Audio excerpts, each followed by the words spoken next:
е чул нищо. Алис е смял. Тогава Стефан не е трябвало да го убива.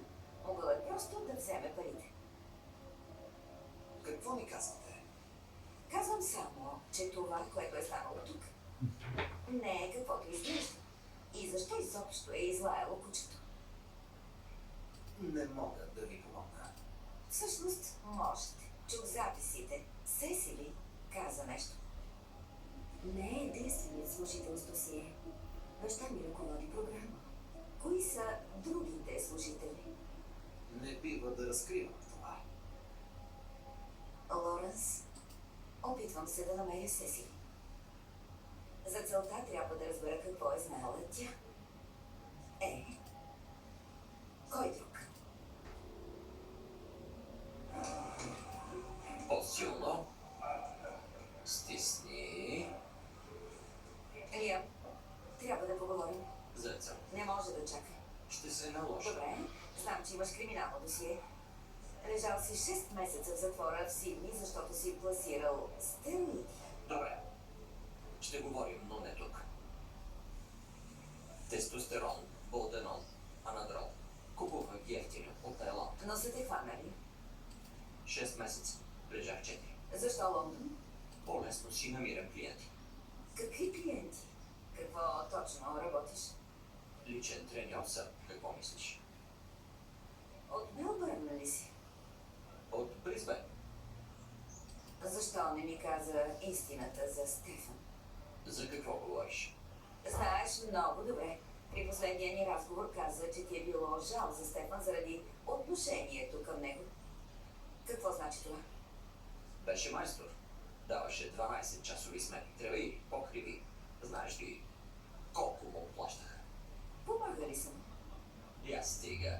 Тази програма си е жив гребеш. Така си осигурява ефтина работна ръка и поддържа в хотела. Ти си остана. Къде да отида с моята присъда?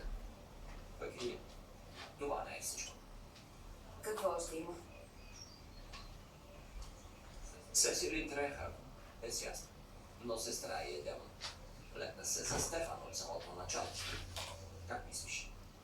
22 годишен хубавец от източна Европа. Имала е връзка с него. Не бих го нарекал така.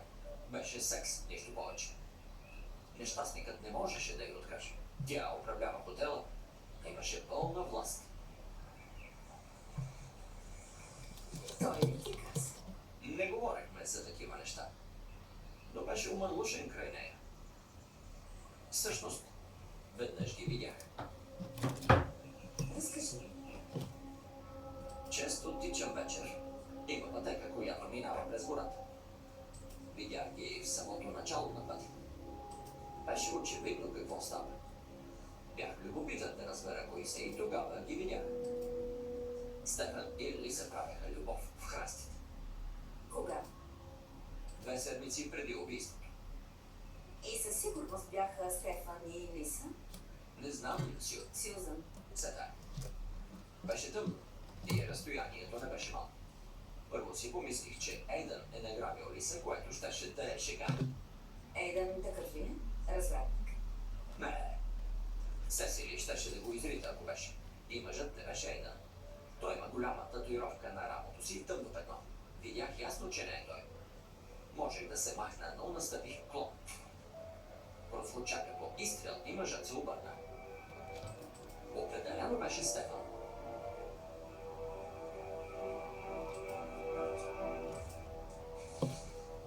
Видя ли те? Едва ли. Не каза нищо. Защо Лиса го уволни? Обвини го в кражба. Всички знаят, че е била Наташа, а не той. Може би я е отрязала и тя е повесняла. Прави същото и с мен. Когато я удари хормонът, първо на мен се обажда.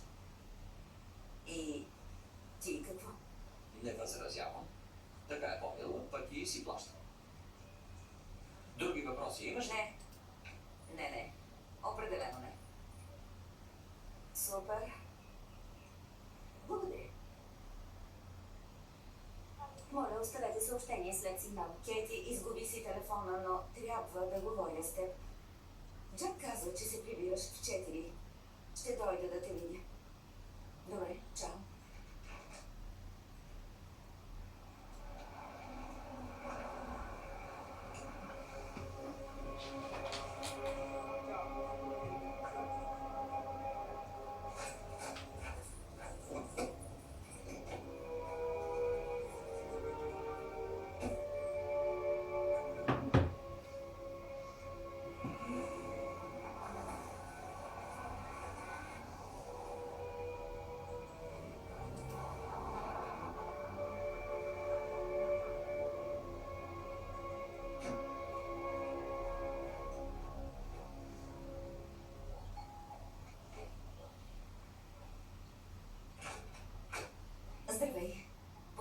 съобщението.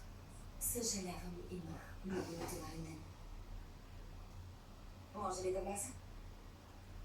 Разбира се.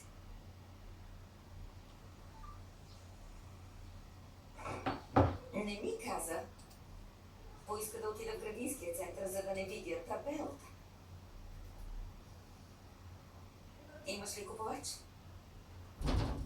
Има оферти. Излъгаме. Каза, че правиш ремонт. Не виждам никакви следи от ремонт. И Джак. Напуснал е университета. Той е развалина и изглежда нещастен.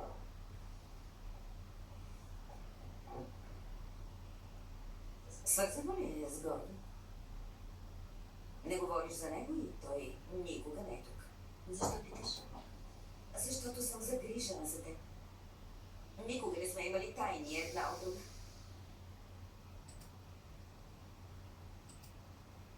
Гордон ме напусна. Какво?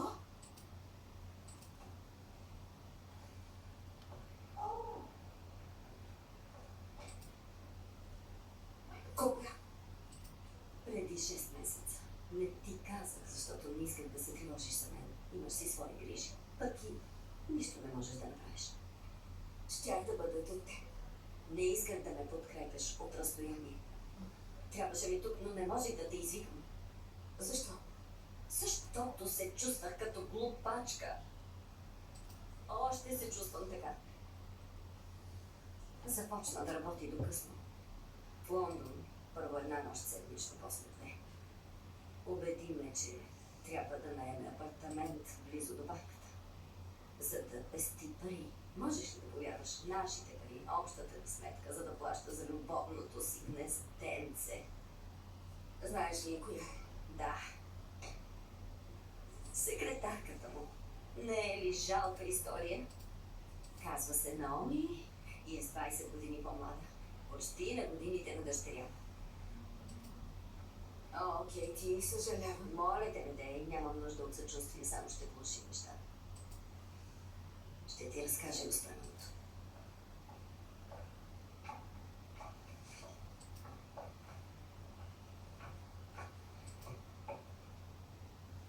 Харчила пари по Наоми. Пътувания до Париж. Превишила е лимита на кредитната си карта. Служебната кредитна карта. В един момент всичко излезе наяве и го уволниха. Има късмет, че не решиха да го съдят. Позволиха му да се издължи на вноски. Казано накратко, вече не можехме да си позволим къщата.